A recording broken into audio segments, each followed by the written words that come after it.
Royal Highnesses, Excellencies, distinguished guests, ladies and gentlemen.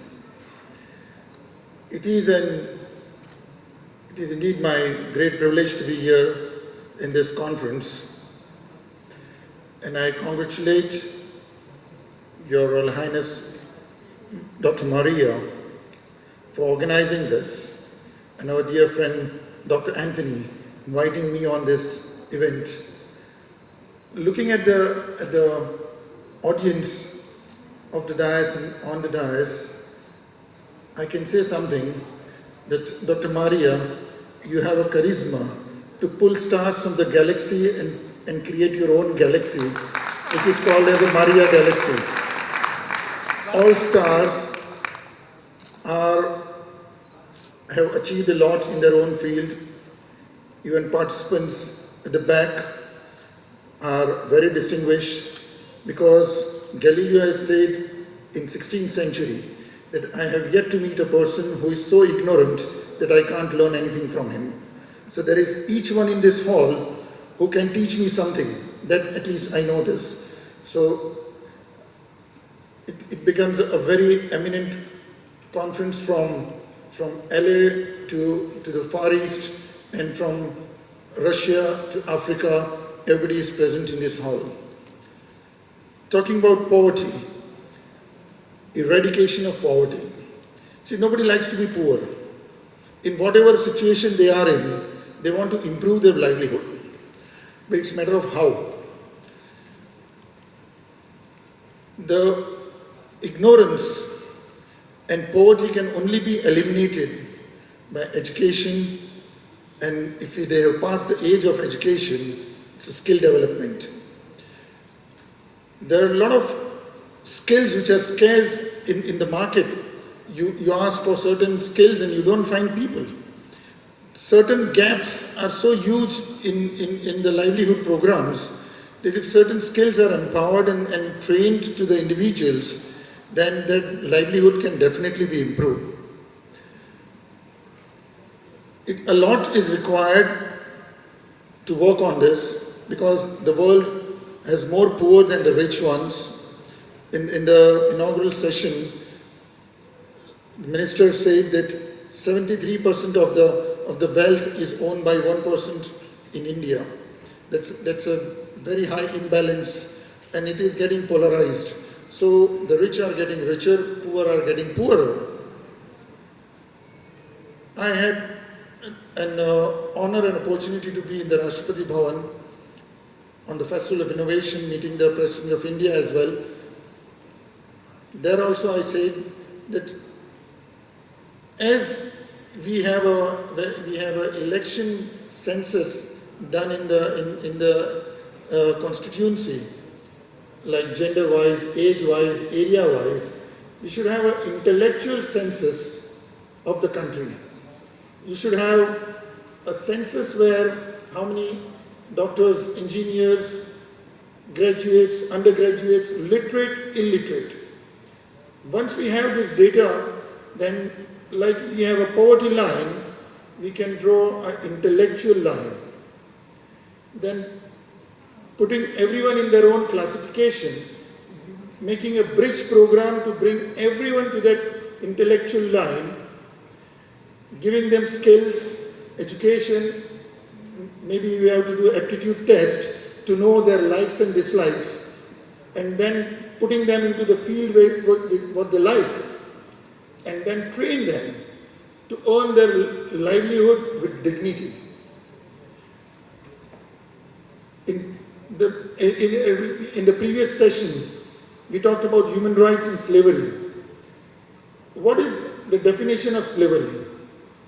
It is an unconditional job description with an illusion of return on it.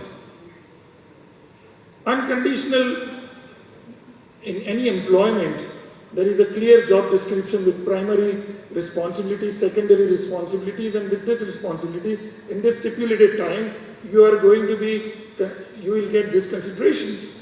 So in the slavery, it is unconditional job description. without any time bound. It's not a time bound, and no clue on what's they're going to get, except the bread and butter and a bed to sleep, or even a floor space to sleep. Bringing them out of this requires education. I had an honor to meet the governor of the Western province of Sri Lanka, Mr. K.C. Lokeshwaran, and we were discussing on the education policies, and he asked me that, can you give some idea on this? I said, Your Excellency, devote your 60% of budget in primary education, because primary education is the foundation. If that foundation is led proper, then a child will go to the higher education and the further education. If you see the dropouts, the highest dropout rates are in the primary education. After some time, they don't feel interest in going to the school, and because of the poor condition in the family, the children are treated as an asset. So they are put to work as a child labor, or in whatever occupation they are in, they just join in. So if 60% of the budget is been allocated in the primary education, that foundation, once it becomes strong, then further they can go into higher educations. Also, it is like a mindset correction and improvement is required to eradicate poverty. It's like if the devil's soul is in the parrot, leave the devil and catch the parrot. The parents needs counseling, and parents of the marginalized families, marginalized communities need to be counseled and have to be mentally corrected on their attitude, and motivate them for the children to learn, educate, and go on the higher authority, a higher place in the society. What made our President Abul Kalam, Honorable President, to sit on the highest chair in the country? It was his knowledge and education. He came from the very small fishing family on the eastern coast. So this education will transform the society, transform the family, and transform the nation and at large the world.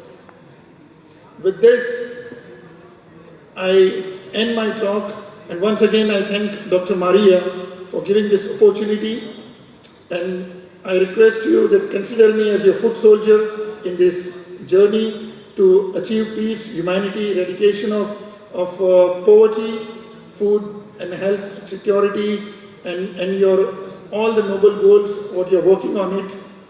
We are currently working under leadership of Dr. Anthony. Wonderful job are done in the All India Human Rights Council. A lot of active results are there, and we need to work more. I extend my support to Dr. Anthony and all reverends sitting over here. Wherever you feel like, it will not be a request, you have your command, and I will salute you. Thank you.